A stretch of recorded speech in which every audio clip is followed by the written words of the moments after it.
అండి, ఎలా ఉన్నారు అందరూ? Welcome back to my channel. ఈరోజు నేను ఒక న్యూ బ్రేక్ఫాస్ట్ రెసిపీ అయితే చూపించబోతున్నాను. డైరెక్ట్గా చూపిస్తున్నానండి. ఒక మిక్సీ జార్ తీసుకొని దీంట్లోకి 1 కప్పు ఉల్లిపాయలు, అలాగే క్యారెట్, 2 టమాటాలు కట్ చేసి వేసుకోండి. పచ్చిమిర్చి కూడా 2 వేసుకున్నాను అనమాట. ఈ క్వాంటిటీస్ అనేది మన ఇష్ట ప్రకారం అయితే చేసుకోండి. నేనైతే ఈ విధంగా తీసుకున్నారు, మీరు చేంజెస్ చేసి తీసుకోవచ్చు. దీన్ని మనము మెత్తగా గ్రైండ్ చేసుకోవాలండి. మరీ కచ్చాపచ్చగా కాదు, మరీ జ్యూసీగా కాదు. ఈ విధంగా మిక్సీ పట్టుకోండి. దీంట్లోకి కొద్దిగా సాల్ట్, అలాగే పసుపు, జీలకర్ర వేసేసుకోండి. కారం కూడా కొద్దిగా వేసుకోండి, టేస్ట్కి తగ్గట్టండి. ఆల్రెడీ పచ్చిమిర్చి వేసాం కాబట్టి కొద్దిగా స్పైసీనెస్ వస్తుంది. మీరు పచ్చిమిర్చి వద్దంటే స్కిప్ చేసేసుకోవచ్చు, మరీ పిల్లలు ఉన్నారు అనుకుంటే.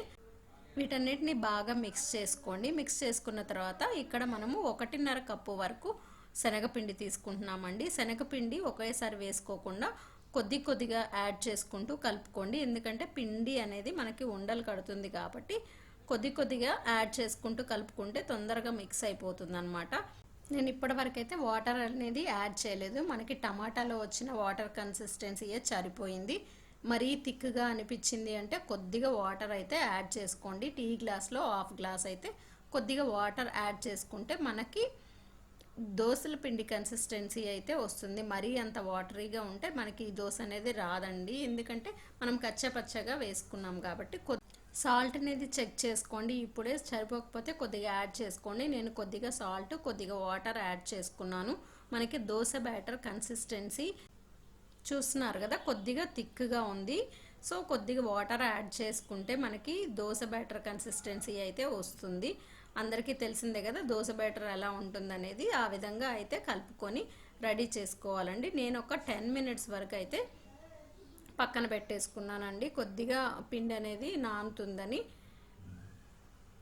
ఇప్పుడు దోశ పెనం హీట్ చేసుకొని దోశ అయితే వేసుకున్నాం. మరీ పలచగా అయితే రావండి ఈ దోశలు, మందంగానే వస్తాయి.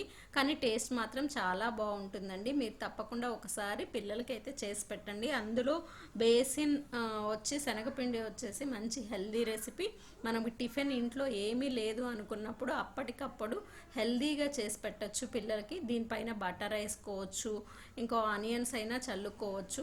చూసారు కదా దోశ కూడా ఎంత పర్ఫెక్ట్గా వచ్చిందో, మంచి కలర్ కూడా వచ్చేసింది. మనం క్యారెట్ వేసాము, దీంట్లో టమాటాలు వేసాం కాబట్టి మంచి కలర్ కూడా వస్తుందండి. టేస్ట్ కూడా అంతే బాగుంటుంది.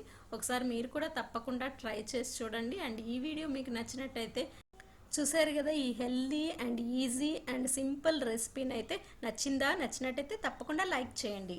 మీ ఫీడ్బ్యాక్ అయితే కామెంట్ సెక్షన్లో తప్పకుండా రాయండి. పాజిటివ్ ఆర్ నెగిటివ్ అనేది ఏదైనా కానీ తప్పకుండా చూసిన ప్రతి ఒక్కళ్ళు అయితే ఫీడ్బ్యాక్ రాయడానికి ట్రై చేయండి. అలాగే మన ఛానల్లో మరిన్ని వీడియోస్ ఉన్నాయి, అవి కూడా చూసేసి మీకు ఎలా ఉంది అనిపించింది అనేది కూడా తప్పకుండా తెలియచేయండి. ఛానల్ని సబ్స్క్రైబ్ చేసుకోండి. Thank you so much for watching this video.